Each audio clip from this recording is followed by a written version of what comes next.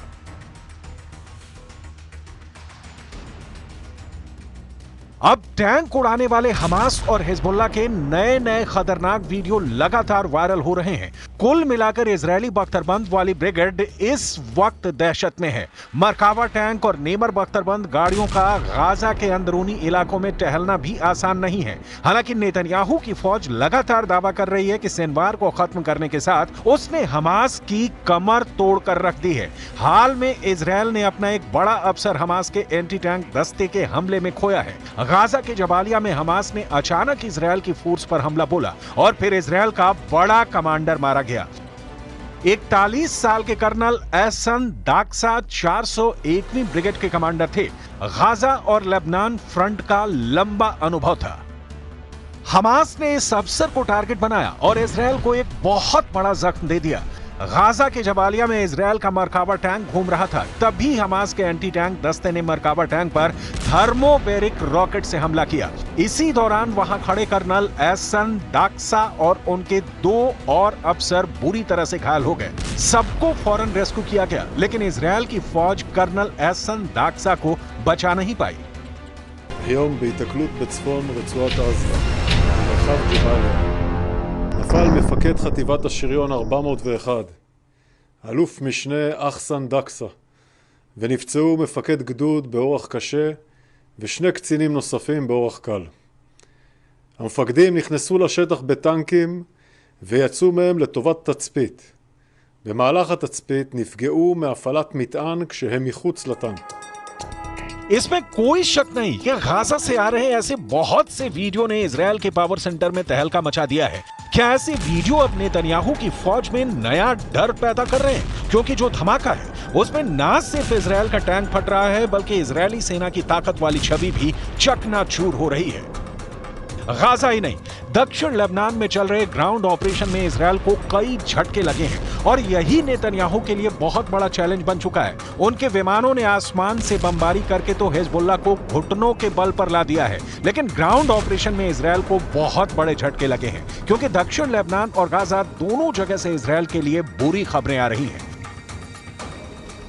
दक्षिण लेबनान में हिजबुल्लाह का दावा है कि वो इजरायल के 100 से ज्यादा सैनिकों को मार चुका है, जबकि 7 अक्टूबर से अब तक गाजा युद्ध में इजरायल के 800 से ज्यादा सैनिक हमास के हमले में मारे जा चुके हैं। सवाल है कि इतनी लाशों को देखकर इजरायल की वॉर कैबिनेट में क्या चल रहा है? नेतन्याहू वॉर रूम में क्या फैसले कर रहे हैं?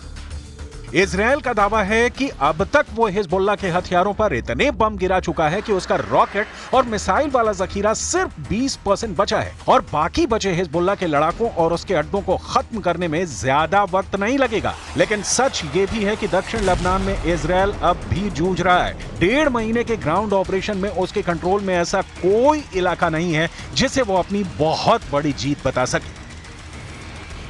התיאור של המרחב הזה הוא ייתן לנו את תנאי הבסיס מפה לעשות את הדברים הנכונים כדי שבאמת בעמק למטה יהיה בטוח. नेतन्याहू के जनरल बड़े बड़े दावे कर रहे हैं, लेकिन सच यह है कि खंडहर बन चुके गाजा और लेबनान के कई बड़े इलाकों ने अब भी इजरायल की सेना की नींद उड़ाई हुई है। गाजा और लेबनान में लाशों का पहाड़ खड़ा करने के बावजूद हमास भी बाकी है और हिजबुल्लाह भी। इजरायल के लिए मैसेज साफ है, लेबनान और गाजा में जितने इजरायली टैंक फट रहे हैं, ऐसे हर धमाकों के साथ साबित हो रहा है कि हिजबुल्लाह और हमास कमजोर नहीं हुए हैं। नसरल्लाह और सिनवार के मारे जाने के बावजूद दोनों की ताकत बरकरार है।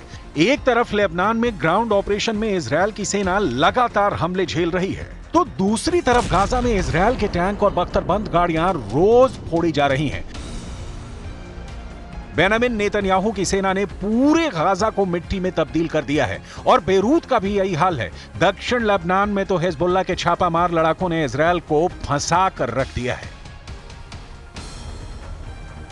इजरायल के नए रक्षा मंत्री इजरायल काट्ज दावा कर रहे हैं कि हिजबुल्लाह हार चुका है, लेकिन दूसरा सच यह भी है कि दक्षिण लेबनान में इजरायल की फौज अब भी ग्राउंड ऑपरेशन कर रही है। बेरूत पर अब भी बम गिराए जा रहे हैं। क्या लेबनान में नेतन्याहू का युद्ध वाला मकसद पूरा हो चुका है? इस सवाल के 5 जवाब हैं जो नेतन्याहू को बहुत ज्यादा परेशान कर सकते हैं। इसकी पूरी गारंटी है। पहला जवाब, हसन नसरल्लाह के इजरायल के हमले में मौत हो चुकी है। उत्तरी इजरायल में अब भी हिजबुल्लाह के बम फट रहे हैं। तीसरा जवाब, लेबनान में 3,500 लोगों की मौत हो चुकी है, लेकिन इजरायल का युद्ध जारी है। चौथा जवाब, 1.25 महीने बाद भी इजरायल का लेबनान में ग्राउंड ऑपरेशन चल रहा है। पांचवा जवाब, हिजबुल्लाह के कई कमांडर मारे जाने के बावजूद उसकी लीडरशिप बरकरार है।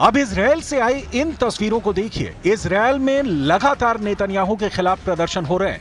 लोग युद्ध खत्म कर बंधकों की रिहाई की मांग कर रहे हैं। Here, close to the Prime Minister house, to try and continue and protest, try to continue and advocate for our children. We have no other choice.